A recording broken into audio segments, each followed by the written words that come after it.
We're continuing our conversation with Jared Butow, Education USA Program Officer. And now, Jared, we'd like to talk to you a little bit more about the advising offered by Education USA. To begin, when a student goes to an advising center, where will they find these advising centers, and what can they expect when they go to an advising center?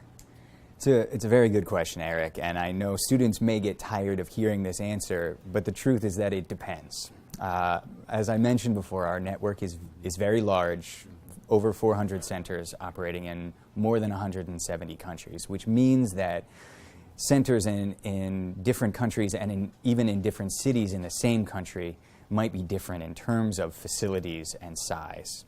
Some of our centers are hosted in U.S. embassies and consulates, and so a student would have to enter the U.S. embassy in order to meet with an advisor in person. Some of our advising centers operate out of Fulbright commissions in countries where we have physical Fulbright commission centers. In some parts of the world, they operate out of binational centers. That's a common model in Latin and Southern America. And in some cases, we work with NGOs or nonprofit organizations in host countries and use facilities that they provide for us. So the real answer is that Education USA might look different in every country or even in every city, but the point that I want students to remember is that they can visit our website and use the Find an Advising Center tool to identify the center closest to them, and that will give them contact information where they can reach an advisor to ask questions. We'll give them a physical address and even a phone number, so they'll know how to access and contact the advisors that are operating close to them. Jared, we've talked a lot about these advisors that are going to be helping the students. Who are Education USA advisors? Education USA advisors are a group of international education professionals, many of whom have studied themselves at colleges or universities in the U.S. And this group of professionals are all trained under a common curriculum and set of training resources that are developed by our network and supported by the U.S. Department of State.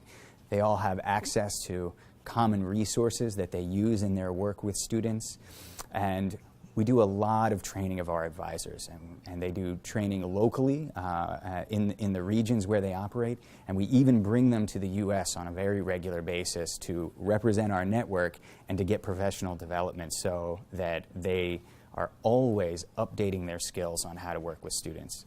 Again, the U.S. higher education sector is big and diverse and complex, and so our advisors, just like us, need to constantly be updating our knowledge so we can advise students about the best options and opportunities for them. So you talked about how Education USA advisors are familiar with and trained in the U.S. educational system.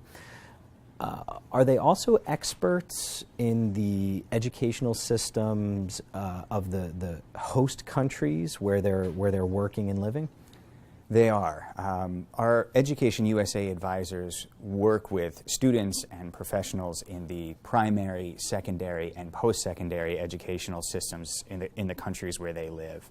And it's one of the valuable services that we provide to the U.S. higher education community, is that we help college and university recruiters better understand the context that the students they want on their campuses are coming from. And then we help them understand the local school systems and some of the unique opportunities and challenges for students in the countries where they work.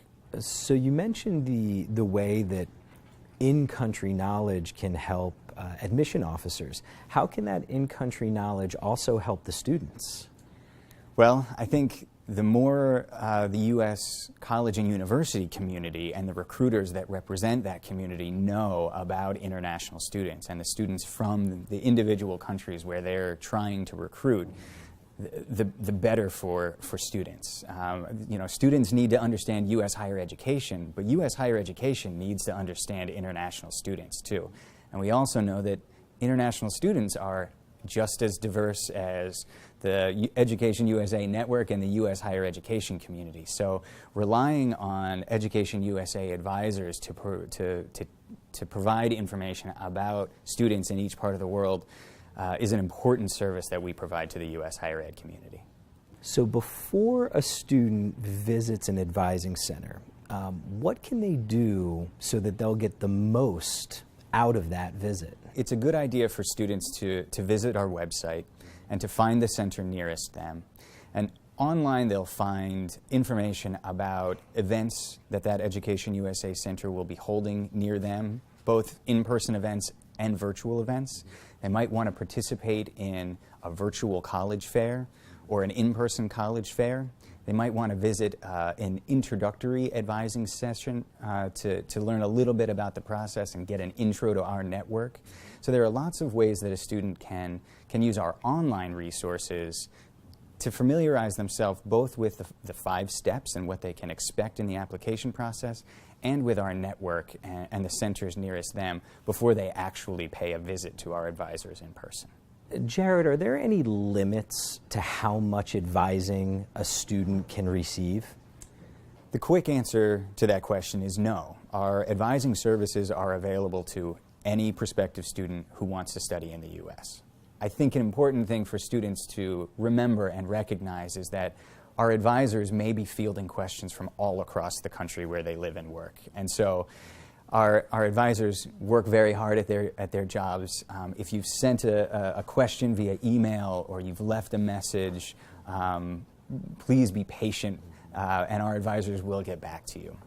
Patience and persistence is an important part of engaging with our network. You mentioned that advisors are fielding a lot of questions, both from in-country and even from the U.S. side of things as well. But from the student side, what are some of the most frequent questions or topics that advisors address?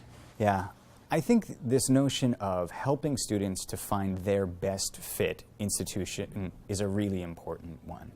With so many different options in the U.S., it's really important to the Education USA network to help a student find the college or university where they are best positioned for success. And so our advisors talk a lot with students about how to identify which institution meets their needs and then work with them on the application process for those institutions. I think we also get a lot of questions about financing studies, and as we discussed earlier, our advisors are a great resource for helping students to find institutions that are within their price range and then think about additional sources of external funding, be that from their home government in the form of a scholarship, or be that from an institution that can support a student's studies financially.